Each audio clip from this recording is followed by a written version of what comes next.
தற்போது வெளியாகி இருக்கும் வேட்டையன் என்ற திரைப்படத்தின் இசை வெளியீட்டு விழாவில் அமுதா பச்சன் நடித்த கதாபாத்திரத்தில் சிவாஜி கணேசன் சார் இருந்திருந்தால் அவர்தான் நடித்திருக்க வேண்டும் என சூப்பர் ஸ்டார் ரஜினிகாந்த் அவர்கள் பேசியுள்ளார். அதாவது லைகா நிறுவனத்தின் தயாரிப்பில் பாசே ஞானவேல் இயக்கத்தில் உருவாகியுள்ள வேட்டையன் என்ற திரைப்படத்தில் சூப்பர் ஸ்டார் ரஜினிகாந்துடன் இணைந்து பல ஆண்டுகள் கழித்து அமுதா பச்சன் அவர்கள் நடித்துள்ளார். அமிதாப் பச்சனின் டான் படத்தை தான் தமிழில் பில்லா என ரீமேக் செய்து ரஜினிகாந்த் நடித்திருந்தார். தீ உள்ளிட்ட பல படங்களும் அமிதாப் பச்சன் படங்கள் தான்.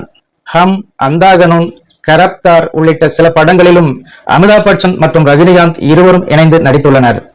முதல் முறையாக தமிழ் திரைப்படத்தில் அமிதாப் பச்சன் நடித்துள்ள நிலையில் அவருடைய கதாபாத்திரத்தின் முக்கியத்துவம் குறித்து சூப்பர் ஸ்டார் ரஜினிகாந்த் பேசியுள்ளார். அமிதாப் பச்சனை பல தமிழ் திரைப்படங்களில் நடிக்க வைக்க ரஜினிகாந்த் முயற்சி செய்த நிலையில் கடைசியாக வேட்டையன் என்ற திரைப்படத்தில் ஒரு வழியாக அது சாத்தியமானது. என்கவுண்டர் ஸ்பெஷலிஸ்டான ரஜினிகாந்துக்கும் அதை வெறுக்கும் உயர் அதிகாரியான அமிதாப் பச்சனுக்கும் இடையே நடக்கின்ற மோதலாகத்தான் இந்த படத்தின் கதை இருக்கும். இந்த நிலையில் சிவாஜி சார் உயிரோடு இருந்திருந்தால் அமிதாப் பச்சன் சார் நடித்த கதாபாத்திரத்தில் சிவாஜி சார் தான் நடித்திருப்பார். அந்த அளவுக்கு அந்த கதாபாத்திரம் முக்கியத்துவம் வாய்ந்த கதாபாத்திரம் என சூப்பர் ஸ்டார் ரஜினிகாந்த் அவர்கள் கூறியுள்ளார்.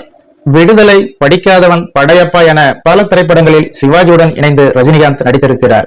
வேட்டையன் திரைப்படத்திலும் அவர் இருந்திருந்தால் அவருக்குத்தான் அந்த கதாபாத்திரம் பொருத்தம் என பேசியுள்ள நிலையில் கல்கி 2898 ஏடி படத்தை போலவே வேட்டையன் என்ற திரைப்படத்திலும் அமிதாப் பச்சனுக்கு வெயிட்டான ரோல் ஆகும். வேட்டையன் என்ற திரைப்படத்தை ஆரம்பிக்க பேச்சுவார்த்தை நடைபெற்ற போது இயக்குனர் ஞானவேல் என்னிடம் 100% எனக்கு அனிருத்து தான் வேண்டும் என்றார். உங்களுக்கு 100% என்றால் எனக்கு 1000% அனிருத்து தான் வேண்டும் என வேட்டையின் இசை வெளியீட்டு விழாவின் நாயகனாக அனிருத்தையும் உச்சி குளிர வைத்தார் சூப்பர் ஸ்டார் ரஜினிகாந்த் என்பது குறிப்பிடத்தக்கது.